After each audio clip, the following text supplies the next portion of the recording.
एक जंगल में एक शेर रहता था।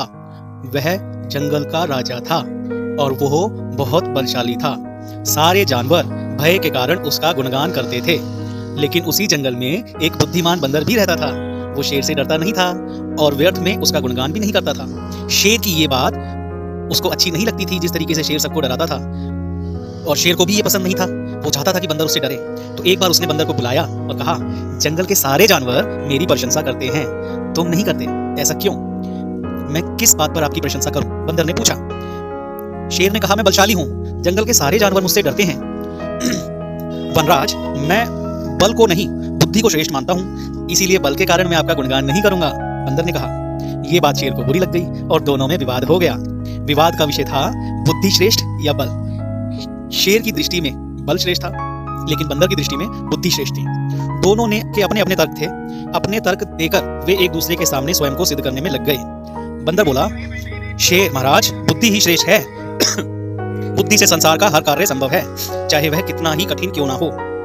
बुद्धि से हर समस्या का निदान संभव है, चाहे वो कितनी भी विकट क्यों ना हो। मैं बुद्धिमान हूँ और अपनी बुद्धि का प्रयोग करके किसी भी मुसीबत से आसानी से निकल सकता हूँ। कृपया यह बात आप मान लीजिए। बंदर का तर्क सुनकर शेर भड़क गया और बोला, चुप कर बंदर, तू बल और बुद्धि की तुलना कर बुद्धि को श्रेष्ठ बता रहा है। बल के आगे किसी का जोर नहीं चलता। मैं बलवान हूँ और तेरी बुद्धि मेरे बल के सामने कुछ भी नहीं है। मैं चाहूँ इसी क्षण इसका प्रयोग करके तेरे प्राण निकाल सकता हूँ। बंदर कुछ क्षण शांत रहा और बोला, महाराज, मैं अभी तो जा रहा हूँ, किंतु मेरा यकीन मानना कि बुद्धि बल से श्रेष्ठ है। एक दिन मैं आपको यह प्रमाणित करके जरूर दिखाऊंगा। मैं अपनी बुद्धि से बल को हरा दूंगा।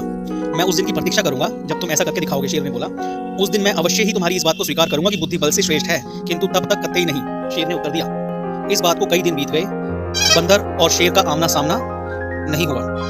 एक दिन शेर जंगल में शिकार कर अपनी गुफा की ओर लौट रहा था। अचानक वह पत्तों से ढके एक गड्ढे में जा गिरा। उसके पैर में चोट लग गई। किसी तरह वो गड्ढे से बाहर निकला, लेकिन एक शिकारी उसके सामने बंदूक ताने खड़ा है। उसने ये देखा।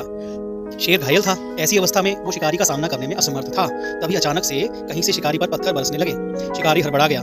इससे पहले वो कुछ समझ पाता, एक पत्थर उसके सिर पर आकर पड़ा। वह दर्द से तिलमिला उठा और उसने अपने प्राण बचाने के लिए वहां से भागने का ही सही निर्णय समझा। शेर भी चकित था कि शिकारी पर पत्थरों से हमला किसने किया, किसने उसके प्राण की रक्षा की।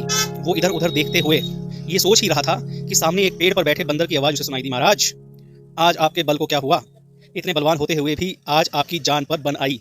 बंदर को देखकर शेर ने पूछा, तुम यहाँ कैसे? महाराज, कई दिनों से मेरी उसी शिकारी पर नजर थी। एक दिन मैंने उसे गड्ढा खोदते हुए देखा तो समझ गया कि वह आपका शिकार करने की फिराक में है। इसलिए मैंने थोड़ी बुद्धि लगाई और ढेर सारे पत्थर इस पेड़ पर एकत्रित कर लिए, ताकि आवश्यकता पड़ने पर मैं इनका प्रयोग करके शिकारी के विरुद्ध इसका प्रयोग करूं और आपको बचा सकूं। बंदर ने शेर के प्राणों की रक्षा की थी। वह उसके प्रति कृतज्ञ था। उसने उसे धन्यवाद दिया। उसे अपने और बंदर के मध्य हुआ विवाद भी स्मरण हो गया। वह बोला, बंदर भाई, आज तुमने सिद्ध कर दिया कि बुद्धि बल से श्रेष्ठ होती है। मुझे अपनी गलती का एहसास हो गया है। मैं समझ गया हूँ कि बल हर समय और हर परिस्थिति में एक जैसा नहीं रहता, लेकिन बुद्धि हर समय हर परिस्थिति में एक जैसी रहती है। बंदर ने उत्तर दिया, महाराज, मुझे प्रसन्नता हुई कि आप इस बात को समझ गए। आज की इस घटना पर ध्यान दीजिए। शिकारी आपसे बल में कम था, किंतु बावजूद इसके उसने अपनी बुद्धि से आप पर नियंत्रण पा लिया। उसी प्रकार मैं शिकारी से बल में कम था, किंतु बुद्धि का प्रयोग करके मैंने उसे डराकर भगा दिया। इसीलिए कहते हैं कि बुद्धि बल से कहीं श्रेष्ठ है। शेर और बंदर की कहानी की सीख, बुद्धि का प्रयोग कर हर समस्या का निराकरण किया जा सकता है, इसलिए बुद्धि को कभी कम ना समझें।